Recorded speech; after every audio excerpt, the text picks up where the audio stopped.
Everyone, welcome to study IQ। और आज इस लेक्चर के अंदर हम डिस्कस करने जा रहे हैं हमारे फिजिक्स मैकेनिक्स के क्वेश्चन, जो आज हम डिस्कस करेंगे सेट 1, जिसको लेके आ रहा हूं मैं और मेरा नाम है डॉक्टर विपन गोयल। सो आगे बढ़ते हैं। देखिए जी, आज हमारा क्वेश्चन नंबर 1 क्या कहता है। तो इनमें से जो कथन हैं इनके ऊपर विचार करें कि हाँ, इनमें से कौन सा कथन जो है वो बिल्कुल सही है। तो पहला पॉइंट देखिए, जो जियो स्टेशनरी सैटेलाइट होते हैं, भूस्थिर उपग्रह, और उनकी जो अप्रॉक्सीमेटली हाइट होती है वो 10,000 किलोमीटर होती है, 10,000 किलोमीटर की ऊपर जाते हैं। नहीं, ये पॉइंट गलत है, क्योंकि जो जियो स्टेशनरी सैटेलाइट होते हैं, भूस्थिर उपग्रह होते हैं, उनकी हाइट जो होती है 36,000 किलोमीटर के ऊपर देखने को आपको मिलती है। और अगर 36,000 पेपर में नहीं आता तो 35,786 जो है वो एग्जैक्ट नंबर है, ये आपके किलोमीटर में आती है, तो इतने किलोमीटर के ऊपर जाती है। तो पहला पॉइंट तो आपका गलत हो गया। दूसरा आप देखते हैं, FM transmission of a music is very good quality because the atmospheric और man made noises which are generally frequency variation which can do little harm.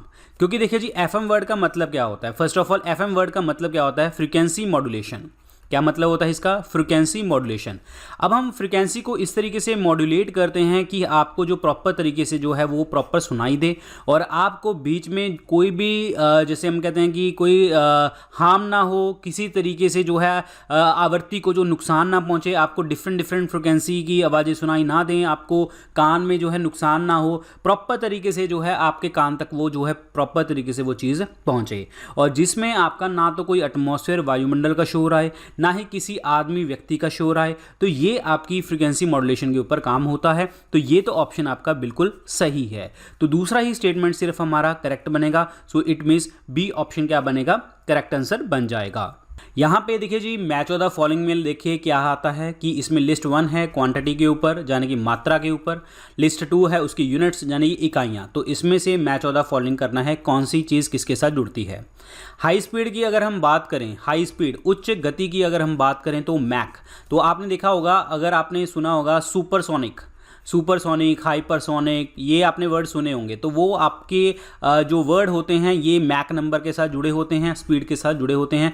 तो ये तो आपका पहला पॉइंट बन जाएगा। वेवलेंथ होता है लैम्डा, और लैम्डा के यूनिट होते हैं एंगस्ट्रॉम 10⁻⁻10 मीटर। ठीक है, तो ये भी आपका दूसरे के साथ जुड़ जाता है। प्रेशर के यूनिट होते हैं पास्कल, और बार, टॉर, ये सारे वर्ड जो हैं इसके साथ जुड़ते हैं। तो ये बनेगा तीसरा पॉइंट। एनर्जी के होते हैं जूल, क्लियर, तो ये हो गया चौथा पॉइंट। सो 1 2 3 4 बनेगा। सो इट मीन्स 4 ऑप्शन यानी कि 1 2 3 4 ऐसे ही एग्जैक्ट आपके आंसर बनेंगे। डी ऑप्शन क्या बनेगा, करेक्ट आंसर बन जाएगा। नेक्स्ट क्वेश्चन, 3 वेसल्स हैं ए बी सी। ठीक है, चलो मैं वेसल बना देता हूं ताकि आपको कंफ्यूजन ना हो। ए बी एंड सी, ठीक है। एक में उसने क्या कहा कि उसमें पानी डाल दिया, और एक में मरकरी जिसे आप पारा कहते हैं, और एक में डाल दिया उसने कैरोसिन डाल दिया। ठीक है, अब बात क्या किया कि इसने तीनों है इक्वल हाइट के ऊपर उसने भर दिए, मतलब इक्वल हाइट मान के चल रहा हूं मैं, ये इक्वल हाइट तक उसने भर दिए। अब उसके बाद The 3 vessels are provided with identical taps at the bottom T is equal to 0 of the bottom T of the vessel। मतलब यहाँ पे उसने एक टैप लगा दिया सेम जगह के ऊपर इन्होंने एक टैप लगा दिया। If the 3 taps are open simultaneously, मतलब इन जो टैप्स को, जो इन नल को हम तीनों को एक साथ खोल देते हैं, तो पहली वेसल जो है, पहली जो बर्तन है वो कौन सा खाली होने वाला है, कौन सा बर्तन जो है इनमें से पहले खाली होगा, ये क्वेश्चन पूछ रहा है। तो पहली बात तो तीनों में ऑप्शन देखिए क्या है, 3 चीज़ें हैं क्या, एक तो पानी है, एक मरकरी है जिसे आप पारा कहते हैं, और एक कैरोसिन है, कैरोसिन तेल है। अब एक चीज़ देखिए कि इनकी जो विस्कोसिटी होती है, देखिए क्योंकि ये सारे के सारे क्या हैं, फ्लूइड हैं, तो फ्लूइड के अंदर हम मेनली हम बात क्या करते हैं, विस्कोसिटी की बात करते हैं, हमेशा विस्कोसिटी की बात करते हैं, क्योंकि लिक्विड है तो विस्कोसिटी की बात आएगी। और विस्कोसिटी का मतलब क्या होता है कि जो आपके जिसके अंदर टेंडेंसी फ्लो करने की ज़्यादा होगी, टेंडेंसी फ्लो करने की ज़्यादा होगी तो वो ही जल्दी से जल्दी एम्प्टी होगा, खाली होगा। मतलब अगर जितना जल्दी फ्लो कर गया, जितना जल्दी वो चला गया, वो उतनी जल्दी खाली हो जाएगा। तो इसीलिए जो चीज़ खाली होगी, जिसकी विस्कोसिटी कम होगी, तो वो कौन है? केरोसिन है। Kerosene is the right answer. Kerosene कौन से टैप में डाला था हमने? वेसल सी के अंदर हमने उसको डाला था। तो आंसर क्या बन गया आपका? D option. वेसल सी जो है वो सबसे पहले जो है आपकी खाली होगी। तो answer is D option, vessel C. क्यों? रीजन मैंने आपको बता दिया। विस्कोसिटी जो है वो किसकी कम है? विस्कोसिटी कम है, सी की कम है। ठीक है, तो answer is D option. Okay, so next question देखिए क्या कहता है। विच of the following is not a vector quantity? Vector quantity कौन सी नहीं है? सदिश राशि कौन सी नहीं है? तो इसका मतलब वो सीधा क्वेश्चन क्या पूछ रहा है, इनमें से स्केलर क्वांटिटी कौन सी है? ठीक है, अब देखिए जी, स्केलर क्वांटिटी का मतलब ये होता है कि जब आपका उसके अंदर सिर्फ मैग्नीट्यूड हो, सिर्फ मैग्नीट्यूड हो, लेकिन डायरेक्शन कोई भी ना हो, डायरेक्शन उसके अंदर कोई भी ना हो। लेकिन एक होती है वेक्टर क्वांटिटी। वेक्टर क्वांटिटी का मतलब ये होता है जिसके अंदर जो होता है मैग्नीट्यूड तो है ही है, मैग्नीट्यूड तो है ही है उसके साथ, लेकिन डायरेक्शन भी आपकी साथ साथ जुड़ी होती है। ठीक है, डायरेक्शन भी जुड़ी होती है। तो यहाँ पे जो आपकी स्पीड है, यहाँ पे गति जिसे आप कहते हैं, ये आपकी एक स्केलर क्वांटिटी होती है। स्केलर क्वांटिटी है क्योंकि देखिए डिस्टेंस क्या होता है, स्पीड क्या होती है कि हाँ, कि किस रेट के ऊपर एक डिस्टेंस जो कवर किया जा रहा है वो आपका किस रेट के ऊपर डिस्टेंस कवर किया जा रहा है उसको हम उसकी स्पीड कहते हैं। और स्पीड जो होता है वो बिल्कुल इग्नोरेंट होता है डायरेक्शन का, और जो आपका वेलोसिटी होता है वो बिल्कुल वेक्टर क्वांटिटी होता है, क्योंकि ये जो है आपकी डायरेक्शन के ऊपर डिपेंडेंट होती है। ठीक है, ये डायरेक्शन के ऊपर डिपेंडेंट होती है। तो इन्होंने बोला था नॉट ए वेक्टर क्वांटिटी, तो इसीलिए जो आंसर बनेगा वो आपका आंसर क्या बनेगा? A option, that is speed is the correct answer. Speed option is the correct answer, A option. Next question देखिए जी क्या कहता है कि इनमें से मैच ऑफ द फॉलोइंग में लगाना है कि ऑप्शन कौन कौन सी किसके साथ जुड़ेंगी। देखिए एक्सेलरेशन, एक्सेलरेशन होता है वेलोसिटी अपॉन टाइम, और वेलोसिटी क्या होता है? Distance upon time. तो डिस्टेंस गुना distance divided by T square. Distance के क्या होता है? मीटर, और टाइम के सेकंड, तो मीटर पर सेकंड स्क्वायर बन जाएगा। तो ये बनेगा फोर्थ ऑप्शन, वो एक्सेलरेशन का फोर्थ ऑप्शन बनेगा। तो यहाँ पे एक ही ऑप्शन है, तो इसी सीधा सीधा ही आंसर लगाएंगे हम, सी ऑप्शन बनेगा। देखते हैं आगे। फोर्स के क्या होते हैं? फोर्स के होते हैं न्यूटन, यानी कि 3 ऑप्शन। और वर्क डन, वर्क का होता है जूल, जूल होता है।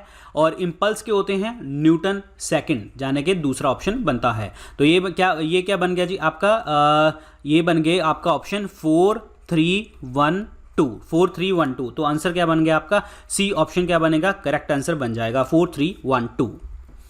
Next question, while ascending A hill the driver of the vehicle keeps the gear ratio. देखिए जब भी आप पहाड़ी के रास्ते के ऊपर चढ़ते हैं तो वाहन का चालक जो है गियर अनुपात कितना रखता है। सो फर्स्ट ऑफ ऑल आपको जो है गियर अनुपात पता होना चाहिए कि गियर रेशियो होती क्या है। ठीक है, गियर रेशियो होती क्या है? आप देखेंगे कि गियर रेशियो होती है कि जैसे आपने गाड़ियों वगैरह में देखेंगे ना, तो इसमें ऐसे टीथ लगे होते हैं इस तरीके से, एक जो है लोहे का लगा होता है, इसको उसके टीथ कहते हैं। ठीक है, उसके टीथ कहते हैं। तो इस तरीके से दो ऐसे लगा लो समझने के लिए, एक बड़ा है, एक यहाँ पे जो गियर है वो छोटा है।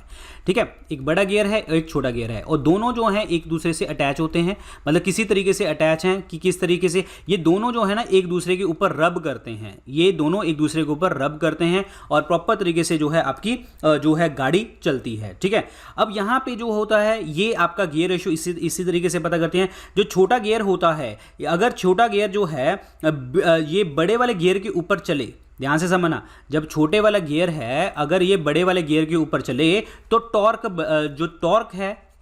टॉर्क है वो बढ़ेगा, टॉर्क क्या होगा? बढ़ जाएगा। ठीक है, टॉर्क जो होगा बढ़ जाएगा। टॉर्क बढ़ने का मतलब क्या है कि उसके ऊपर जो लोड है वो आपका बढ़ जाएगा, और लोड बढ़ाने के लिए हमेशा जो होता है मोटर के अंदर छोटे वाला जो गियर होता है वो हमेशा बड़े वाले के ऊपर लगा दिया जाता है, और ये इस तरीके से घूमते हैं। और अदरवाइज आप ऐसे भी कह सकते हो कि जो मोटर होती है वो हमेशा छोटे वाले गियर के साथ लगा दी जाती है अगर आपने टॉर्क बढ़ानी है, लोड बढ़ाना है किसी भी चीज़ के लिए मशीन के अंदर। ठीक है, लेकिन अगर हम बात करें कि जो बड़े वाला गियर है, अगर मैं कहूं कि जो बड़े वाला गियर है, ये बड़े वाला गियर लगा लो, बड़े वाला गियर जो है अब छोटे वाले गियर के ऊपर जो चलता है, बड़े वाला गियर जो है छोटे वाले गियर के ऊपर चलता है, तो इससे क्या होता है कि स्पीड बढ़ती है। ध्यान से समझना, जब छोटे वाला बड़े वाले पे चलता है तो टॉर्क बढ़ता है, टॉर्क बढ़ने का मतलब लोड बढ़ता है, और अगर बड़े वाला जो होता है छोटे वाले गियर के ऊपर चलता है तो उसकी स्पीड बढ़ती है।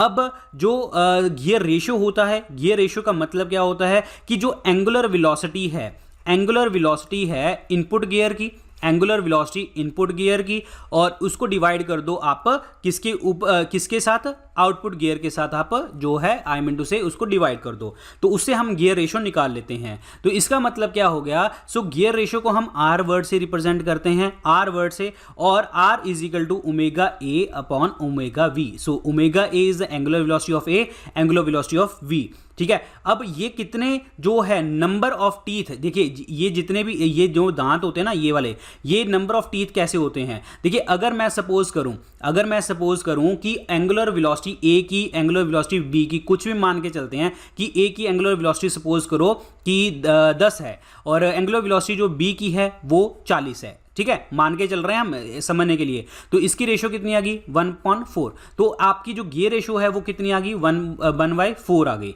अब गियर रेशियो मैंने आपको एक चीज बताई है कि जो एंगुलर वेलोसिटी है उसकी रेशियो 1/4 आ गई। अब एक्चुअली क्या होता है, जितने ये नंबर ऑफ टीथ लगे होते हैं ना, इसको भी आप डिवाइड करते हैं, नंबर ऑफ टीथ के ऊपर भी डिवाइडेशन होती है। अब अगर सपोज करो कि ये बड़े वाले के ऊपर जो है ये दांत जो लगे हुए हैं इसके 120 हैं, और छोटे वाले के ऊपर जो है आपके 30 हैं। तो अगर जब हम इसको काउंट किया जाता है कि किस तरीके से होता है, तो ये जो होता है एंगुलर वेलोसिटी 1/4 आ गई, और इसको डिवाइड करोगे तो भी आपका 1/4 आ जाएगा। तो इसका मतलब क्या हो गया, गियर रेशियो हमेशा क्या रहेगी, ओमेगा अपॉन ए अपॉन ये omega B is equal to number of teeth of B, number of teeth of A, क्योंकि जो है इसमें छोटे वाला जो है बड़े वाले पे चल रहा है। तो 120 और जो है इस तरीके से जब डिवाइड करोगे तो 1/4 ही आनी चाहिए, तो आपकी गियर रेशियो निकलती है। ये आपको ध्यान रखना है, गियर रेशियो हमेशा जो होगी वो बराबर ही आएगी, ये चीज आपको ध्यान रखना है। इसीलिए जो ड्राइवर होता है, अगर आप हिल के ऊपर चढ़ते हो तो गियर रेशियो ड्राइवर हमेशा या तो बराबर रखेगा या फिर उससे बढ़ के करेगा, अदरवाइज इस तरीके से जो है वो पहाड़ी चढ़ी ही नहीं जाएगी। तो देखिए वैसे तो ये कॉन्सेप्ट जो है मैकेनिकल इंजीनियरिंग वगैरह की उसमें आता है आपको, अदरवाइज आप इस क्वेश्चन को सीधा याद भी कर सकते हो, क्योंकि बहुत रेयर चांसेस है मैकेनिकल का क्वेश्चन इसके अंदर आया है, क्योंकि मैंने भी किसी एग्जाम से लिया था, एक एग्जाम में क्वेश्चन आया हुआ था, तो उसमें आप सीधा आप याद भी कर सकते हो कि अगर आपने हिल के ऊपर चढ़ना है तो गियर रेशियो या तो बराबर होगी या ग्रेटर देन 1 होगी। तो आंसर इसमें क्वेश्चन क्या बनेगा आपका डी ऑप्शन, ठीक है। अदरवाइज आपको ये याद रखनी है कि छोटे वाला जो गियर है अगर बड़े वाले के ऊपर चलता है तो टॉर्क लोड बढ़ता है, अगर बड़े वाला छोटे वाले के ऊपर चलता है तो स्पीड बढ़ेगी। तो ये चीज ध्यान रखिए, answer is D option. A person stand on his 2 feet over a surface and experience a pressure P. Now the person stand on only 1 foot, he would experience a pressure of magnitude. ये क्या कह रहा है, एक person है, ठीक है, वो अपने पैर के दोनों पैरों के ऊपर खड़ा था, ठीक है, मतलब धरती के ऊपर खड़ा था, तो प्रेशर पी लग रहा था। अब वो क्या कर रहा है, एक पैर के ऊपर खड़ रहा है। जब एक पैर के ऊपर खड़ेगा तो प्रेशर कितना लगने वाला है। अब एक चीज देखिए जी, प्रेशर का मतलब क्या होता है, फोर्स अपॉन एरिया। अब जितना एरिया कम होगा उतना प्रेशर बढ़ेगा। अब यहाँ पे जो है 2 टांगे रखी हुई थी उसने, तो प्रेशर जो एरिया है बढ़ रहा था, तो प्रेशर इसका ऑटोमेटिकली कम होगा। अब अगर हम इसका एरिया जो है कम करते हैं, अगर इसका एरिया कम करते हैं तो प्रेशर क्या हो जाएगा, बढ़ जाएगा। तो जब एक पैर के ऊपर होगा तो एरिया कम प्रेशर ज्यादा, तो आंसर क्या बनेगा आपका डी ऑप्शन। तो इससे क्या होगा, डबल हो जाना है, सीधी सी बात है, वो डबल हो जाएगा, क्योंकि एक पैर पे आ गया वो 2 पैर पे आ गया, तो answer is D option. Double हो जाना है, उसी टाइम डबल हो जाना है। बढ़ेगा तो पता ही है कि बढ़ेगा, बट एरिया हाफ हो गया। जब एरिया हाफ हो गया तो क्या होगा, एरिया हाफ होने के बाद क्या हो गया आपका प्रेशर डबल, क्योंकि यहां पे 2 पैरों पे था, अब यहां पे 1 पैर पे हो गया, एरिया हाफ हो गया यहां पे, तो वो ऑब्वियसली बात है प्रेशर भी डबल हो जाएगा। डी ऑप्शन क्या बनेगा, राइट आंसर बनेगा। Which of the following is a vector quantity, इनमें से वेक्टर क्वांटिटी कौन सी है, इनमें से वेक्टर क्वांटिटी है momentum. Momentum is a vector quantity. For example momentum होता क्या है, P is equal to m into V. m जो होता है m इंटू v, m जो होता है आपका स्केलर क्वांटिटी होता है, मास हमेशा स्केलर क्वांटिटी होता है, और वेलोसिटी हमेशा जो होती है, वेलोसिटी जो होती है ये हमेशा वेक्टर क्वांटिटी होती है। अभी भी हमने डिस्कस किया था velocity is a vector quantity, speed is a scalar quantity. ठीक है, सो वेलोसिटी वेक्टर क्वांटिटी होती है। जब भी आप स्केलर और वेक्टर को आप कंबाइन करते हो, मतलब मल्टीप्लाई करते हो, तो हमेशा वो वेक्टर क्वांटिटी देखने को आपको मिलती है। तो आंसर इसमें क्वेश्चन क्या बन गया? Answer is A option, momentum is the correct answer, क्योंकि मास कांस्टेंट होता है, इसीलिए जो आंसर बन गया B, A option, momentum is the correct answer, A option. If we want to calculate the pressure of a liquid at the bottom of the vessel, the quantity which is not required to determine it is, question क्या कह रहा है कि अगर हम एक बर्तन के अंदर, ठीक है, एक बर्तन के अंदर हमने लिक्विड डाल दिया, ठीक है, लिक्विड डाल दिया, अब जो है इसके प्रेशर कैलकुलेट करना है नीचे वेसल के ऊपर कितना लगेगा, तो इससे हमारी कौन सी क्वांटिटी हम मेजर नहीं करते, ये बात कर रहा है। देखिए प्रेशर के एक यूनिट होते हैं, आप प्रेशर का एक फॉर्मूला होता है, सीधा याद करो, pressure is equal to HdG। ठीक है, ये क्या होता है? आपका हाइट, डेंसिटी और ग्रेविटी, हमेशा इन चीज़ों के ऊपर डिपेंड करती है प्रेशर, हाइट, डेंसिटी और ग्रेविटी के ऊपर। तो इसीलिए हाइट के ऊपर तो डिपेंड करेगी, ठीक है, और डेंसिटी के ऊपर डिपेंड करेगी, एक्सेलरेशन ड्यू टू ग्रेविटी के ऊपर डिपेंड करेगी, तो सरफेस एरिया के ऊपर डिपेंड नहीं करेगी। तो इसने पूछा था नॉट रिक्वायर्ड, कौन सी चीज़ रिक्वायर्ड नहीं है, तो आंसर क्या बनेगा? B option. नेक्स्ट देखिए, a passenger in a moving train tosses a coin upward which fall behind him, it implies that motion on the train is. अब एक चीज़ देखिए, जब हम यहाँ पे खड़ा हूँ मैं, ठीक है, यहाँ पे मैंने सिक्का उछाला, अगर वो सिक्का इसी तरीके से जो है गिर रहा है, तो इसका मतलब क्या है कि वो प्रॉपर तरीके से जो है चल रहा है, मतलब प्रॉपर तरीके से यूनिफॉर्म मोशन में चल रहा है, कि हाँ ये सिक्का भी जो है ट्रेन की वेलोसिटी को पकड़ रहा है और प्रॉपर हाथ में आके गिर रहा है। क्योंकि मैं भी कांस्टेंट हूँ, लेकिन जो गाड़ी चल रही है और गाड़ी चल रही है जिस पे मैं खड़ा हूँ, वो ट्रेन है वो भी चल रही है, तो उसको अपनी वेलोसिटी के अकॉर्डिंग ले जाएगा। लेकिन बात क्वेश्चन क्या कह रहा है कि जब मैंने इसको सिक्का उछाला तो वो क्या कर गया? पीछे गिर गया। तो इसका मतलब मैं आगे निकल गया, मतलब ट्रेन आगे निकल गई, तो मतलब ट्रेन क्या थी? एक्सेलरेट थी, ट्रेन जो है वो तेज से चल रही थी। तो आंसर क्या बन गया? A option. जब सिक्का पीछे चला जाएगा तो इसका मतलब ट्रेन क्या होगी? एक्सेलरेट हो जाती है, तीव्रता उसने पकड़ ली। तो आंसर क्या बनेगा? A option is the correct answer. Which of the following is a scalar quantity, इसमें से अदिश राशि कौन सी है? इसमें से जो है आपकी स्केलर क्वांटिटी देखने को कौन सी मिलती है? तो स्केलर क्वांटिटी जो है या दैट इज कॉल्ड, जो है आपकी स्केलर क्वांटिटी, इसमें से देखने को मिलती है इलेक्ट्रोस्टैटिक पोटेंशियल। इलेक्ट्रोस्टैटिक पोटेंशियल जो है वो आपकी स्केलर क्वांटिटी है। क्यों? क्योंकि जो इलेक्ट्रिक पोटेंशियल V है वो आपका हमेशा जो रहेगा वो स्केलर रहेगा। रीज़न, क्योंकि इसकी कोई भी नो डायरेक्शन होती है, नो डायरेक्शन, ठीक है। और इलेक्ट्रिक फील्ड जो होता है, इलेक्ट्रिक फील्ड, ठीक है, इलेक्ट्रिक फील्ड जो होता है इसकी ये हमेशा वेक्टर क्वांटिटी होती है। रीज़न, क्योंकि हमेशा इसकी कोई ना कोई डायरेक्शन देखने को आपको मिलेगी, हमेशा आपको इसकी डायरेक्शन देखने को मिलेगी। और बाकी जो हैं, बाकी जो ऑप्शन दिए गए हैं, जैसे कि आपका जो ऑप्शन है वेलोसिटी, फोर्स, एंगुलर मोमेंटम, इनकी सबकी जो है आपको डायरेक्शन देखने को मिलती है। वेलोसिटी की भी डायरेक्शन होती है, फोर्स की भी, एंगुलर मोमेंटम की भी। इलेक्ट्रिक पोटेंशियल की जो है डायरेक्शन नहीं होती। तो आंसर क्या बन गया? D option, electrostatic potential is the right answer.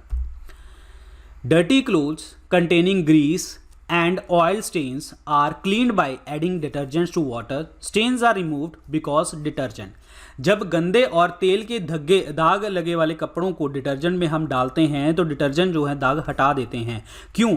क्योंकि देखिए जो डिटर्जेंट के अंदर हाइड्रोफिलिक और हाइड्रोफोबिक चीज़ें होती हैं। हाइड्रोफिलिक और हाइड्रोफोबिक, हाइड्रोफोबिक का मतलब पानी से दूर जाने वाले और हाइड्रोफिलिक का मतलब पानी के नज़दीक आने वाले। हाइड्रोफोबिक एंड जो अटैच हो जाता है वो तेल, ऑयल वगैरह सारे अटैच हो जाते हैं, जिससे के कारण ये पानी से भाग जाते हैं। तो इसका मतलब क्या हो गया कि ये सारी की सारी जो चीज़ें होती हैं वो हमारे जो वहाँ से निकल जाएंगी। अब एक चीज़ देखिए, जब ये सारी चीज़ें होंगी तो इसका मतलब क्या हो गया कि वो सारा का सारा जो ऑयल है, आपका जो ऑयल है, वाटर है, इसके अंदर जो है सरफेस टेंशन जो है आपका कम हो गया। अब सरफेस टेंशन जो होता है वो फोर्स अपॉन लेंथ होता है, फोर्स अपॉन लेंथ होता है। कहने का मतलब फोर्स पर यूनिट लेंथ के फोर्स पर यूनिट लेंथ, ठीक है। मतलब क्या हुआ कि छोटे से एरिया के ऊपर जो है जितनी फोर्स लगेगी, फोर्स अपॉन लेंथ, तो वो आपकी जो है सरफेस टेंशन कहलाती है। तो इसका मतलब क्या हो गया कि डर्टी क्लोथ्स के ऊपर जो है वो स्टेन्स इसीलिए निकल जाते हैं क्योंकि उसका जो रिड्यूस हो जाता है surface tension because between the water and the oil. तो आंसर क्या बन गया? A option. एक चीज़ ध्यान से समझना, मैं एक चीज़ बताता हूँ आपको, याद रहेगी हमेशा आपके, जब भी कोई चीज़ आती है इस तरीके से, फॉर एग्जांपल देखिए आप इसको ऐसे याद कर लो, surface tension is equal to force upon length, force upon length, ठीक है। अगर लेंथ बढ़ जाएगी तो सरफेस टेंशन कम हो जाएगा, ये आपको समझ आ गया। सरफेस टेंशन कम तब होगा जब लेंथ बढ़ेगी। अब लेंथ बढ़ने का मतलब कोई चीज़ फैलेगी। फॉर एग्जांपल, अब इसके एग्जांपल्स मैं लेता हूँ, जैसे कि अगर हम बात करें कि अगर लेंथ बढ़ने का मतलब क्या हो गया, जैसे हम गर्म सूप पीते हैं, हॉट सूप पीते हैं, हॉट सूप पीते हैं तो हमें स्वादिष्ट लगता है, लेकिन जब कोल्ड पीते हैं तो वो स्वादिष्ट नहीं लगता। अब हॉट क्यों हमें स्वादिष्ट लगता है? रीज़न क्या होता है? हॉट सूप जो है मुंह में जाके फैल जाता है, फैलने का मतलब क्या हो गया? लेंथ बढ़ गई, लेंथ क्या होगी? बढ़ गई, जिसके कारण सरफेस टेंशन कम हो गया।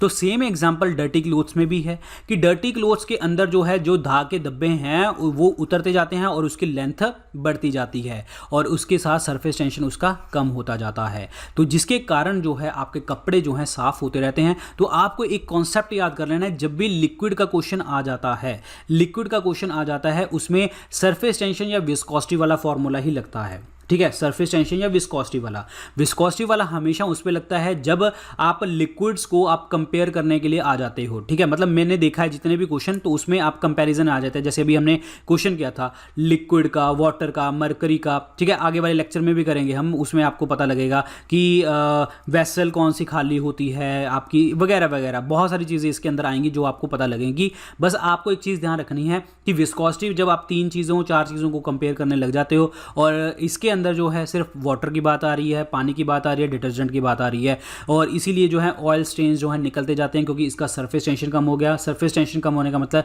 लेंथ बढ़ रही है, लेंथ बढ़ रही है तो सरफेस टेंशन आपकी कम देखने को मिल रही है। बाकी जो है हाइड्रोफोबिक, हाइड्रोफिलिक एंड्स होती ही हैं। हाइड्रोफिलिक एंड्स जो आई मीन टू से वाटर लविंग एजेंट हैं वो आपके कपड़े के साथ जो है आपके टच कर जाते हैं, और जो हाइड्रोफोबिक एंड होते हैं वो हमेशा जो है फैट के साथ जो है आपके जो है अटैच हो जाते हैं, ठीक है। तो ये आपको चीज़ याद रखना है, क्लियर होना चाहिए आपको, ये सारी चीज़ें आपको समझ आ जानी चाहिए क्योंकि ये क्वेश्चन जो है बड़ा इंपॉर्टेंट है, ठीक है। क्योंकि देखिए जो हाइड्रोफिलिक है वो आपके हमेशा जो है वो जो जैसे हम कहते हैं ना, जैसे 2 चीज़ें होती हैं, एक होते हैं जो है हाइड्रोफिलिक, चलो मैं यहाँ पे एक और बताता हूँ आपको, एक होते हैं हाइड्रोफिलिक, ठीक है, हाइड्रोफिलिक एंड होते हैं, और एक होते हैं हाइड्रोफिलिक और हाइड्रोफोबिक एंड होते हैं, ठीक है। अब यहाँ पे देखिए हाइड्रोफोबिक जो होगा ये होगा जो वाटर रिपेलिंग होगा, और हाइड्रोफिलिक जो होगा वो वाटर लविंग होगा। और वाटर लविंग और वाटर जो ये चीज़ें होती क्या हैं कि जो हाइड्रोफोबिक एंड के साथ हमेशा जो है फैट अटैच हो जाती है, लिपिड मतलब ऑयल यहाँ पे अटैच हो जाता है हमेशा हाइड्रोफोबिक के साथ। और हाइड्रोफोबिक से क्या होता है कि ऑयल जो है उसको पिघला देता है, डिजोल्व कर देता है, और एट द एंड जो है कपड़े साफ होते जाते हैं। तो ये जस्ट ध्यान रखना, मैं बार बार इस क्वेश्चन को इसलिए रिपीट कर रहा हूं क्योंकि सरफेस टेंशन अगर पेपर में ना आया तो आपको हाइड्रोफिलिक और हाइड्रोफोबिक का कॉन्सेप्ट आएगा। हाइड्रोफोबिक के साथ हमेशा लिपिड अटैच करेगा, फैट अटैच करेगी, ऑयल अटैच करेगा। तो आंसर इस क्वेश्चन का ए ऑप्शन बनेगा। The value of which one of the following quantity remains same in all the system of units. सभी जगह के ऊपर जो है आपकी जो क्वांटिटी है वो सेम रहेगी। क्यों सेम रहेगी? क्योंकि अगर उसकी यूनिट ही नहीं होगी तो वो सेम रहेगी, तो वो किसकी नहीं रहती जी? आपका आंसर क्या बनेगा? आपकी स्पेसिफिक ग्रेविटी की कोई भी यूनिट नहीं है। एक्सेलरेशन ड्यू टू ग्रेविटी की है, मीटर पर सेकंड स्क्वायर है। प्रेशर की आपकी बार है, टॉर है, ठीक है, पास्कल है, तो ये सारी पता है। और डेंसिटी की क्या है? किलोग्राम मीटर क्यूब है। तो आंसर इस क्वेश्चन का क्या बनेगा? बी ऑप्शन बनेगा, ठीक है। Answer is B. यूनिटलेस है तो ऑब्वियसली बात है आपकी सभी जगह के ऊपर जो है क्वांटिटी सेम रहेगी। Next question, if the radius of the earth were shrink by 1%, earth का रेडियस जो है हमने श्रिंक कर दिया 1% और इसका जो मास है वो हमें सेम है, तो वैल्यू ऑफ जी जो होगी अर्थ सरफेस के ऊपर कितनी होगी। देखिए इस क्वेश्चन को सॉल्व करने के लिए आपको एक डेरिवेशन आनी चाहिए। डेरिवेशन क्या है, सपोज करो ये एग्जांपल समझा रहा हूँ आपको ताकि समझ आए, y is equal to X M, ठीक है। ये आप डेरिवेशन करते हैं, मैथमेटिक्स का काम है कुछ, क्योंकि मैंने आपको बताया ना कि कुछ क्वेश्चंस जो हैं आपके मैकेनिकल इंजीनियरिंग के हैं लेकिन पेपर में आए हुए क्वेश्चन हैं। तो सपोज करो कि y is equal to X M, तो जब हम इसको डिराइव करते हैं, डिफ्रेंसिएशन करते हैं, तो अगर मैं कहूँ कि D Y upon D X कर लूँ, ठीक है, D Y upon D X कर लूँ, तो इसमें मैं इसको कैसे लिखूंगा, इसको मैं कैसे लिख सकता हूँ, राइट हैंड साइड को कैसे लिख सकता हूँ, जो m है वो आगे ले आऊँगा, m इंटू एक्स की पावर m माइनस 1। तो इस तरीके से मैं इसको लिख सकता हूँ, इस चीज़ को मैं ऐसे लिख सकता हूँ, ये डिफ्रेंसिएशन का काम आता है, ठीक है।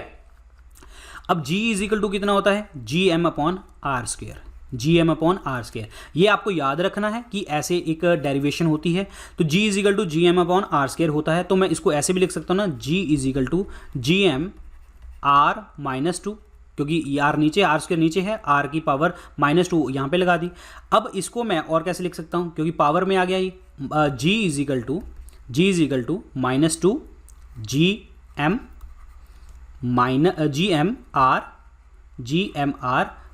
2 माइनस 1, क्योंकि ये आ गई, ये ध्यान से देखो, जी एम आर माइनस 2 आया था। तो अब मैंने आपको बताया था कि ऊपर वाली पावर नीचे आ जाएगी, ये आ गई जी, यहाँ पे जैसे लगाया था। ये m जो है वो आपका r माइनस 2 है, ये वाला आ गया, और हमने माइनस 1 इसको इस तरीके से कर दिया। तो अदरवाइज हम इसको ऐसे भी लिख सकते हैं, minus 2 G M upon R cube, ठीक है, आर क्यूब, इस तरीके से हम लिख सकते हैं। अब यहाँ पे एक चीज़ समझिए, अब आपको समझने वाली चीज़ आ गई है कि अब आपका आंसर किस तरीके से निकल आएगा। अब ये वैल्यू आपको इतनी पता है कि हाँ ये इतनी वैल्यू आ चुकी है, इतनी कैलकुलेट हो गई, ठीक है। अब देखिए g is equal to G M upon R square होता है हमेशा, ये तो सबको पता होगा। अब डिफ्रेंशिएशन ऑफ g, ग्रेविटी की डिफ्रेंशिएशन कर रहे हैं, तो यहाँ पे हम इसको डी जी अपॉन जो है D G upon G is equal to, अब G M upon R square कितना है, G M upon R square यहाँ पे आ गया, इसको आप वैल्यू को भर दोगे minus two D R upon R. देखिए यहाँ पे G M upon R square की वैल्यू कितनी है, माइनस 2 के साथ जुड़ी हुई है, तो minus 2 into D R upon R, क्योंकि आर की वैल्यू हमने चेंज कर दी यहाँ पे, ठीक है, डिफ्रेंशिएशन कर दिया।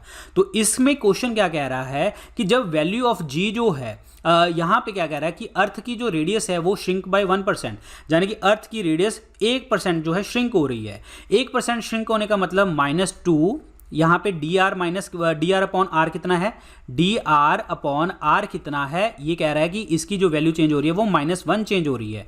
तो -2 इंटू -1, तो कितना आ गया, पॉजिटिव का 2 आ गया, पॉजिटिव का 2 आ गया, ठीक है। तो ये इसको 3 मत कर देना, मल्टीप्लाई है यहाँ पे +2, तो इसका मतलब क्या होगा कि g की जो वैल्यू है वो इंक्रीज कर जाएगी, 2% इंक्रीज कर जाएगी। ध्यान से समझिए, ये डिफरेंशिएशन का क्वेश्चन है, पेपर में जब आता है तो उसमें कंफ्यूजन आ जाती है तो आप छोड़ देते हो, लेकिन जब 2-3 क्वेश्चन ऐसे पेपर में यहाँ पे इस चैप्टर में देखेंगे, आप देखे भी हैं आपने कि आपको किस तरीके से करने हैं। दोबारा रिपीट कर रहा हूँ, तो हमने एक वैल्यू ली y is equal to X M, differentiation में ऐसे होता है, D Y upon D X मैंने माना, और इसमें जो है पावर आगे आ गई, x की x लिख दिया, m माइनस 1 लिखा गया, तो ये आपकी वैल्यू होती है। तो जैसे कि हमें पता है कि g is equal to G M upon R square होता है, तो हम इसको r को ऊपर ले गए, आर स्क्वायर को, तो ये क्या बन गया, g is equal to G M R minus 2, ये बन गया। तो -2 को हमने आगे ले लिया, जी एम आर -2 -1, तो इसका मतलब -2 G M upon R cube ये बन चुका है। तो यहाँ पे G M upon R square जो है मैंने आपको लिख दिया कि कितनी बन गई जी, -2 डी आर अपॉन आर। तो डी आर अपॉन आर क्या है, -1 है, तो इसको मैंने मल्टीप्लाई कर दिया तो पॉजिटिव 2 आ गया। तो आंसर क्या बन गया आपका, बी ऑप्शन। इसीलिए आंसर क्या बन गया, बी ऑप्शन। लाइट ईयर, प्रकाश वर्ष जो होता है वो किसका यूनिट होता है, प्रकाश वर्ष जो यूनिट होता है वो एस्ट्रोनॉमिकल डिस्टेंस का यूनिट देखने को आपको मिलता है। और एस्ट्रोनॉमिकल डिस्टेंस में वो कितनी स्पीड से चलती है, light speed of light 3 × 10⁸ metre per second, और अदरवाइज 3 × 10⁵ किलोमीटर पर सेकेंड आप स्पीड से चलते हैं। और 9.46 × 10⁻12 किलोमीटर जो है आपका एस्ट्रोनॉमिकल डिस्टेंस देखने को मिलता है। अगर यहाँ पे मीटर में अगर वो मीटर में चेंज कर दे, 1 एस्ट्रोनॉमिकल जो है आपका डिस्टेंस जो है, एस्ट्रोनॉमिकल डिस्टेंस जो है वो कन्वर्ट कर दे तो आप उसमें क्या लिख सकते हो, इसकी पावर आप जो है किलोमीटर में बना दो, 9.46 इंटू 10⁻15 मीटर बन सकती है आपकी वैल्यू। और लाइट ईयर जो होता है, अगर आपसे पूछ लिया जाए कि लाइट ईयर जो होता है ये किसके बराबर होता है, लाइट ईयर जो होता है वो किसके बराबर होता है, आई मीन टू से लाइट ईयर किसकी यूनिट है, तो आप आंसर क्या दे देंगे, मीटर की यूनिट है। तो आंसर आपका सामने स्क्रीन के ऊपर नजर आ रहा है कि आपको जो है आपका आई मीन टू से जो कितना इसकी वैल्यू आ चुकी है, यानी कि आपकी 9.46 इंटू 10⁻12। अगर मीटर में ऑप्शन आ गया तो वहां पे आप बोल दोगे 9.46 इंटू 10⁻15 मीटर। और स्पीड ऑफ लाइट आपको पता लगी जी, स्पीड ऑफ लाइट कितनी होती है, 3 इंटू 10⁸ मीटर पर सेकेंड। और अदरवाइज आपको ऑप्शन में वो किलोमीटर में भी दे सकता है, तो आपका आंसर क्या बन जाएगा, 3 इंटू 10⁵ किलोमीटर पर सेकेंड। ठीक है, ये भी आपको ध्यान रख लेना है। और यहाँ पे अगर आपसे पूछ लिया जाए एस्ट्रोनॉमिकल यूनिट जो पूछ लिया जाए, इसका जो डिस्टेंस होता है सन और अर्थ के बीच में डिस्टेंस कितना है, 149.5 मिलियन किलोमीटर देखने को मिलता है। तो ये चीज़ जो है आपको पता होनी चाहिए। सो आंसर क्या बन गया आपका, सी ऑप्शन। चलिए जी आगे, a girl is swinging on A swing, ये है जी स्विंग कर रही है, if in the sitting position, how will the period of the swing be affected if she stand up, जब ये स्टैंड कर गई तो क्या होगा। अब ये चीज़ देखिए, जब वो बैठी थी तो सेंटर ऑफ ग्रेविटी ऐसे लग रहा था, तो जिसके कारण लेंथ जो है वो बढ़ गई थी। अब जब वो खड़ी हो चुकी है, सेंटर ऑफ ग्रेविटी क्या होगा, लेंथ क्या होगी उसकी, कम हो गई, लेंथ क्या होगी, कम होगी। और जब लेंथ कम होगी तो हमने एक फॉर्मूला याद किया हुआ है, T = 2π√L/g। जब लेंथ कम होगी तो इसका मतलब टाइम पीरियड भी कम हो जाएगा, तो जितनी लेंथ कम होगी उतना ही आपका टाइम पीरियड भी कम हो जाएगा। तो आंसर क्या बनेगा, the period will be shorter. ध्यान से समझिए, सेंटर ऑफ ग्रेविटी जो है सिटिंग पोजीशन में बढ़ रही है, लेंथ बढ़ रही है, सेंटर ऑफ ग्रेविटी कम होगी जब वो स्टैंडिंग पोजीशन के ऊपर चली गई, लेंथ कम हो जाती है, तो इसीलिए लेंथ कम होगी तो टाइम पीरियड भी आपका कम हो गया। तो answer is A. A car is running on a road at a uniform speed of 60 kilometre per hour. देखिए 60 किलोमीटर पर आवर की स्पीड से वो चल रहा है, यूनिफॉर्म स्पीड में 60 किलोमीटर पर आवर की स्पीड से। Net resultant force on the car is, net resultant force क्या लगेगी उसके ऊपर। देखिए जब स्पीड आपकी कांस्टेंट है, स्पीड क्या है, कांस्टेंट का मतलब 60 किलोमीटर पर आवर की स्पीड से ही चल रहा है, तो एक्सेलरेशन क्या हो जाएगी, 0। जब कांस्टेंट पे चल रहा है तो एक्सेलरेट तो कर ही नहीं रहा। और फोर्स किसके बराबर होते हैं, m/a। ए कितनी है, 0, तो फोर्स भी कितनी लगी, 0 हो गई। तो इसका मतलब जो फोर्स है वो हमेशा क्या रहेगी, 0 रहेगी, equal to 0। So D option क्या बनेगा, राइट आंसर बन जाएगा। ध्यान से समझ के क्वेश्चन करने वाले हैं, जब यूनिफॉर्म स्पीड है तो एक्सेलरेशन का कुछ लेना देना ही नहीं, एक्सेलरेशन 0 है, एक्सेलरेशन 0 है तो फोर्स क्या होगी, 0 हो गई। Answer is D option. Which of the following is more elastic, अधिक लोचदार और लचीला जो है वो कौन है। और लचीला वो होता है, इलास्टिक वो होता है जब उसको खींचें तो दोबारा से अपनी ओरिजिनल पोजीशन के ऊपर पहुंच जाए, और ये तब पहुंच जाए जब डिफॉर्मिंग फोर्स जो उसके ऊपर लगी होती है तो वो खत्म हो जाए। और सबसे ज़्यादा जो इलास्टिक है वो है स्टील। तो आंसर क्या बनेगा आपका, C option. Steel is the more elastic than रबड़। ध्यान रखना, रबड़ आपका आंसर दिमाग में आ रहा होगा, steel is more elastic, C is the correct answer. A spring can be used to determine the mass m of the object in 2 ways। देखिए 2 चीज़ों से वो मास को पता कर रहा है, by measuring the extension in the spring due to the object and by measuring the oscillation period for the given mass। Which of the following can be used in the space station orbiting earth। यानी कि space station में इनमें से कौन सा method use किया जाता है कि वस्तु के कारण बसंत में बिहार को मापना, मतलब उसका जो आपका स्प्रिंग है, कारण स्प्रिंग में, यहाँ पे स्प्रिंग है, यहाँ पे स्प्रिंग में विस्तार को मापना, और दिए गए वर्तमान के लिए दोलन अवधि को मापकर, मतलब उस चीज़ को मापना। और अंतरिक्ष में पृथ्वी की परिक्रमा करने वाले अंतरिक्ष में इनमें से किस विधि का प्रयोग किया जा सकता है। पहली बात तो एक चीज़ देखिए कि इनमें से कोई भी चीज़ यूज़ नहीं होगी। क्यों नहीं यूज़ होगी, क्योंकि जो वैल्यू ऑफ जी है वो चेंज हो जाएगी, वैल्यू ऑफ ग्रेविटी चेंज हो जाएगी। क्यों, क्योंकि जैसे ही हम बात करते हैं कि भाई ऊपर चल रहा है, ऊपर जा रहा है, तो ग्रेविटी, इफेक्टिव ग्रेविटी जो होती है वो किसके बराबर हो जाती है भाई, जितनी एक्सेलरेशन ड्यू टू ग्रेविटी है प्लस वो जो जिस पोजीशन, जितनी स्पीड से वो ऊपर जा रहा है, जी प्लस ए। क्या है, ए तो है आपकी acceleration of the satellite, acceleration of the satellite, ये सैटेलाइट की है, ठीक है। और जी क्या है, ग्रेविटी की है। तो इफेक्टिव ग्रेविटी जो है, gravity of the earth, acceleration due to gravity of the earth, और ये सैटेलाइट की है। और सैटेलाइट की एक्सेलरेशन ड्यू टू ग्रेविटी हमें अननोन है, तो अननोन है तो ये भी सारी चीजें जो है अननोन होंगी। तो इसका मतलब क्या होगा, मास जो है हम एक्सपेरिमेंटली तो कैलकुलेट कर ही नहीं सकते, क्योंकि इन्होंने क्या बोला है कि उसका मास पता कर सकते हैं या उसकी एक्सटेंशन पता कर सकते हैं, किन में से क्या कौन सी चीज यूज करी जा सकती है। तो ये दोनों ही वैल्यू जो है, दोनों चीजें एक्सपेरिमेंट हैं, ये हमेशा ग्रेविटी की वैल्यू मापना चाहेंगे। मतलब अगर आपकी ग्रेविटी की वैल्यू इसमें से दी गई है तो आप किसी चीज को निकाल पाओगे, अदरवाइज आप निकाल नहीं पाएंगे। तो इसमें से कोई भी चीज यूज नहीं होगी, ये कह रहा है। ध्यान से समझना है क्वेश्चन को कि मास जो है, मास कैसे, मास को हम जो है, मास can not be determined experimentally, हम एक्सपेरिमेंट से उसको निकाल नहीं सकते। बट बात यहां पे क्या है कि वो कह रहा है कि एक जो है हम मास को पता करने के लिए कर रहे हैं, या तो हम उसको एक्सटेंशन कर दें, मतलब by measuring the extension in the spring due to object. नहीं, कैसे नहीं पता, क्यों नहीं पता लगेगा, क्योंकि जो वैल्यू ऑफ जी है वो इफेक्टिव है, मतलब इफेक्टिव जो है वो चेंज हो जाएगी, क्योंकि हाइट के ऊपर जाने से, हाइट के ऊपर जाने के जब ऑसिलेट कर रही है बॉडी, जो अब ऑसिलेट कर रही है, तो इसका मतलब क्या है कि हमें उसका वैल्यू पता ही नहीं लगेगा। वैल्यू क्यों नहीं पता लगेगा, क्योंकि एक्सेलरेशन सैटेलाइट की जो है वो जो आई मीन टू से एक्सेलरेशन जो सैटेलाइट की है वो इफेक्टिवली पता नहीं लगेगी, क्योंकि चेंज होती जाएगी। तो इसीलिए हम इसका जो आंसर निकाल नहीं पाएंगे। तो आंसर क्या बनेगा आपका, डी ऑप्शन क्या बनेगा, neither can be used. Next question, acting on a non rigid body a force can. देखिए नॉन रिजिड बॉडी का मतलब एक पत्थर है, आप एक दीवार है, इसके ऊपर हाथ मारो, आप मुक्का मारो तो इसको कोई फर्क नहीं पड़ने वाला।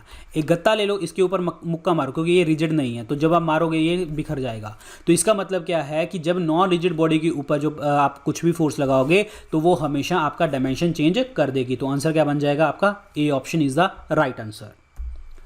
Next question, the non force of nature can be divided into 4 classes. यानी कि जितने भी फोर्स ऑफ नेचर है उसको 4 चीज़ों में डिवाइड करते हैं, acceleration due to gravity, electromagnetism, weak nuclear force और स्ट्रॉन्ग न्यूक्लियर फोर्स। यानी कि गुरुत्वाकर्षण, आपका विद्युत चुंबकत्व, कमज़ोर परमाणु बल और मजबूत परमाणु बल। इनमें से कौन सी चीज़ जो है वो यूज़ इनके लिए सही नहीं है, मतलब स्टेटमेंट सही नहीं है। तो पहला पॉइंट देखिए, जो गुरुत्वाकर्षण है यानी कि ग्रेविटी है is the strongest of the four. नहीं, ग्रेविटेशनल फोर्स जो होती है सबसे कम होती है, तो आंसर आपका सीधा ही ए बन गया। और सबसे ज़्यादा स्ट्रॉन्ग जो होती है वो स्ट्रॉन्ग आपकी न्यूक्लियर फोर्स देखने को मिलती है। सबसे वीकेस्ट जो होती है ग्रेविटेशनल फोर्स है, तो आंसर सीधा ही आपका ए बन जाता है। इलेक्ट्रोमैग्नेटिज्म क्या होता है, चुंबकत्व क्या होता है, जिसमें पार्टिकल जो है इलेक्ट्रिक चार्ज से जो है मैग्नेट्स खींच लेते हैं। वीक न्यूक्लियर फोर्सेस के अंदर जो होते हैं रेडियो एक्टिविटी शो होती है। स्ट्रॉन्ग न्यूक्लियर फोर्सेस जो होती हैं प्रोटॉन और न्यूट्रॉन को पकड़ के रखती हैं न्यूक्लियस के अंदर। तो इसीलिए जो आंसर बन गया वो ए ऑप्शन बन जाएगा। अगर आपसे पूछा वीकेस्ट फोर्स नेचर के अंदर कौन सी है, तो ग्रेविटेशनल फोर्स है। सबसे स्ट्रॉन्ग जो है वो स्ट्रॉन्ग न्यूक्लियर फोर्स आपकी नज़र में आती है। Answer is A option. Magnetic, electrostatic, gravitational force comes under the category of, ये कौन सी फोर्सेस में आती हैं। चुंबकत्व, अगर आपने यहाँ पे जो है चुंबक रखी हुई है, यहाँ पे एक चुंबक रखी हुई है, इसका ऑपोजिट साउथ है, इसका ऑपोजिट नॉर्थ है, तो ये जो है अट्रैक्ट कर जाएंगे। इसका जो है आपको कॉन्टैक्ट रखने की कोई ज़रूरत नहीं है। इलेक्ट्रोस्टैटिक का भी मतलब यही है। इलेक्ट्रोस्टैटिक में भी यही है कि आप देखिए एक जो है आप जो है एक पेपर लीजिए, उसको अपने सर के ऊपर रगड़ दीजिए, और उसके बाद जो है उसके पास कोई भी कॉम्ब वगैरह जो है, सपोज करो कि एक पेपर है, एक कॉम्ब है, कॉम्ब को जो है पेपर के पास लगाओ तो पेपर और कॉम्ब जो है अट्रैक्ट करेंगे एक दूसरे को, मतलब पेपर उसकी तरफ अट्रैक्ट करेगा। और ग्रेविटेशनल फोर्स तो सबको पता है कि कांटेक्ट में नहीं होती। So these are the non contact forces, जिसके कारण ये सारी चीज़ें नज़र आती हैं। तो ये आपका A is the correct answer. Non contact forces हैं, गैर संपर्क बल है। Parsec, so it's not parsec, it's parsec, ठीक है। Parsec is the unit of, ये जो यूनिट होते हैं ये हमेशा डिस्टेंस के यूनिट देखने को आपको मिलते हैं। और पार्सेक जो होता है वो होता है 3.26 लाइट ईयर, 3.26 लाइट ईयर के बराबर होता है। तो आंसर क्या बनेगा, A option is the correct answer. Astronomical objects जो आउटसाइड द सोलर सिस्टम है उसका डिस्टेंस मेजर करने के लिए हम यूज करते हैं। तो answer is A option, distance is the correct one. A bird is sitting in a wire cage which is hanging from a spring balance. If the bird starts flying inside the cage, the reading of the spring balance will. देखिए question ध्यान रखिए क्या कहता है कि एक पिंजरा है, पिंजरे के अंदर हमने एक स्प्रिंग लगा रखा है। जब इसके ऊपर जो कोई पक्षी बैठा था, तो कुछ भी बैठा था, ठीक है, और उसके बाद ये पक्षी जो है उड़ने लग गया। अब एक चीज़ देखिए, जब पक्षी बैठेगा तो इसका जो वेट है वो बढ़ जाएगा, ऑब्वियसली बात है बढ़ जाएगा, ठीक है, मैक्सिमम हो जाएगा। अगर ये पक्षी यहाँ पे चल रहा है, हवा में चल रहा है, यहाँ पे चल रहा है, तो जब इसका कॉन्टैक्ट ही नहीं है तो इसका मतलब इसका जो वेट है वो आपका क्या हो जाएगा, कम हो जाएगा, यानी कि लेस हो जाएगा, ठीक है, ये ध्यान रखिए। तो क्वेश्चन ये कह रहा है कि जब आपकी स्प्रिंग बैलेंस की, जो आपका वेट मेजर करने के लिए स्प्रिंग बैलेंस वाला होता है ना, जैसे एक तराजू होता है, एक दूसरा होता है स्प्रिंग वाला, तो स्प्रिंग बैलेंस में रीडिंग क्या नजर देखने को आपको मिलेगी, ये क्वेश्चन क्या कह रहा है, तो वो क्या करेगा, लेस देन द अर्लियर हो जाएगा, यानी कि कम हो जाएगी। क्यों? क्योंकि अब वो उड़ रहा है, क्योंकि हवा में है, तो कॉन्टैक्ट है नहीं, तो ऑब्वियसली बात है उसका वेट नहीं लगने वाला। तो answer is B option. Next question, the tendency of the liquid drop to contract and occupy minimum area due to, देखिए ये डेफिनेशन है, ये किसकी डेफिनेशन है, जो मिनिमम सरफेस एरिया में आना है, सरफेस टेंशन की डेफिनेशन है, तय तनाव की डेफिनेशन है। मैंने आपको बताया था surface tension is force upon length, जब लेंथ बढ़ेगी तो जो है आपका सरफेस टेंशन कम होगा। तो यही बात क्या कह रहा है कि लिक्विड को मिनिमम कॉन्टैक्ट में आना चाहिए, तो वो उसका डेफिनेशन है, that is called surface tension is the correct answer. A option is the right answer. When the milk is churned vigorously, the cream from it separated due to, जब दूध को जोर से आप मथ लिया जाता है उसकी क्रीम अलग होती है। देखिए क्या होता है कि जब भी आप दूध को ऐसे करते हो, ठीक है, तो आप बीच में इसको ऐसे ऐसे घुमाते हो, ठीक है, एक्चुअली जो क्रीम होती है वो बाहर की तरफ आती है, और बाहर वाली जो मैंने आपको चीज़ बताई थी, दो फोर्सेज होती हैं, एक सेंटर पे लगती है, जैसे अर्थ में सेंट्रीपिटल होती है, और बाहर पे जो लगती है सेंट्रीफ्यूगल। जब आप कर रहे हो तो बाहर मक्खन बन रहा है, तो बाहर आपकी एक फोर्स लग रही है, this is called centrifugal force. तो आंसर क्या बनेगा, केंद्रीय बल। सो इसीलिए बी ऑप्शन क्या बनेगा, राइट आंसर बन जाएगा। क्यों? क्योंकि ये सेपरेट इसीलिए हो रहा है क्योंकि सेंट्रीफ्यूगल फोर्स लग रही है, सेंट्रीफ्यूगल फोर्स के बिना जो है ये काम नहीं करेगा, मिल्क फैट अलग नहीं होंगे। तो answer is B option is the correct answer.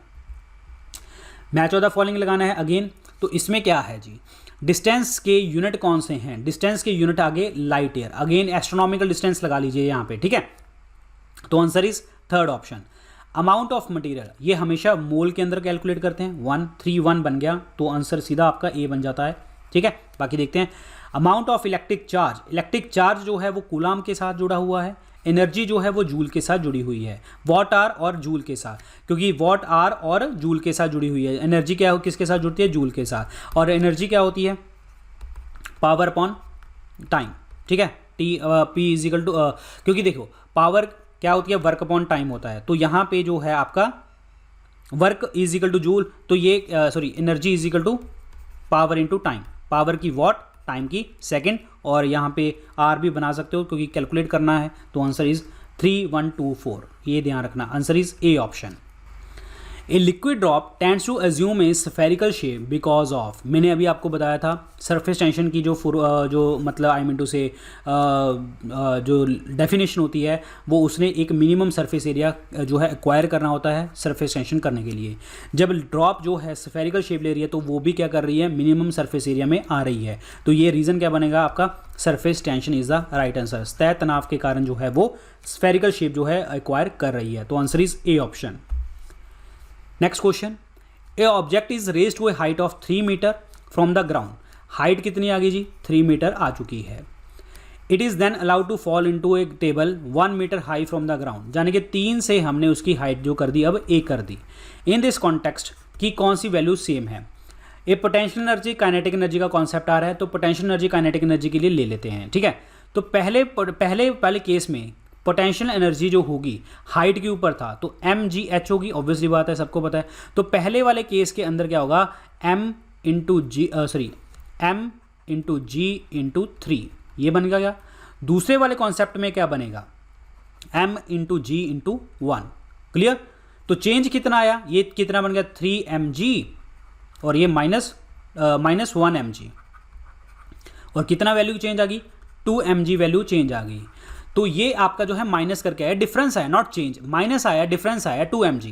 अब एक चीज़ देखिए, जब भी चेंज करना होता है आपको टोटल में से, तो आप क्या करते हो कि जितनी वैल्यू आ चुकी है डिफरेंस डिवाइडेड बाय टोटल, तो ये 2/3 आ गया, तो ये क्या हो गया चेंज, चेंज कितना आया 2/3, क्योंकि चेंज किसके लिए होता है कि जितना डिफरेंस है उसको आप डिवाइड कर दो ओरिजिनल वाले से, तो वो आपका आंसर चेंज बनता है। ध्यान से समझिए, पोटेंशियल एनर्जी mgh होता है, पहले में हाइट 3 थी और दूसरे में 1 थी, तो पहले में क्या बन गया 3 mg और दूसरे में बन गया mg ओनली, ठीक है, तो 1 mg, तो इसीलिए डिफरेंस कितना आ गया 2 mg, लेकिन एग्जैक्ट कितना था 3, तो डिफरेंस चेंज किसने कैसे कैलकुलेट करते हैं, डिफरेंस अपॉन ओरिजिनल, डिफरेंस 2 और जो ओरिजिनल है वो 3, 2/3, तो इसका मतलब उसकी पोटेंशियल एनर्जी जो डिक्रीज हो रही है वो 2/3 डिक्रीज हो रही है उसकी टोटल एनर्जी की ओरिजिनल से, तो आंसर क्या बनेगा आपका ए ऑप्शन बनेगा। A option is the right answer. A body moves with a constant speed along a curved path its acceleration। ध्यान से समझिए क्वेश्चन को, मैंने क्वेश्चन करवा दिया है आपको।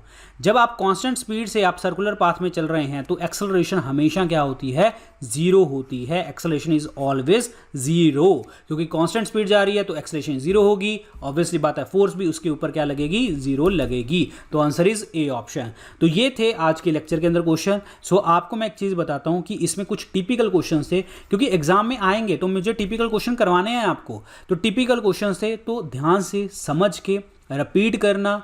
अगर आपको किसी चीज़ के ऊपर डाउट भी आएगा ना तो आप ज़रूर आप गूगल का इस्तेमाल कर सकते हैं। अगर फिर भी ना आपको समझ आए तो आपको मेरी जीमेल आईडी, मेरे सारे लिंक्स आपको पता हैं, मुझे इंस्टाग्राम के ऊपर आप पूछ सकते हैं, तो सारी चीज़ें जो हैं आप में से पूछ सकते हैं। तो आपको जस्ट फॉलो क्या करना है, विपिन गोयल आपको ढूंढ लेना है, फेसबुक, इंस्टाग्राम और टेलीग्राम के ऊपर भी आपको डॉक्टर विपिन गोयल से आपको जितनी भी आईडीज़ मिल जाएंगी। कोई भी डाउट होता है तो आप मुझसे पूछ सकते हो। क्लियर? ये है आज के लेक्चर के अंदर question. Thank you so much, good luck.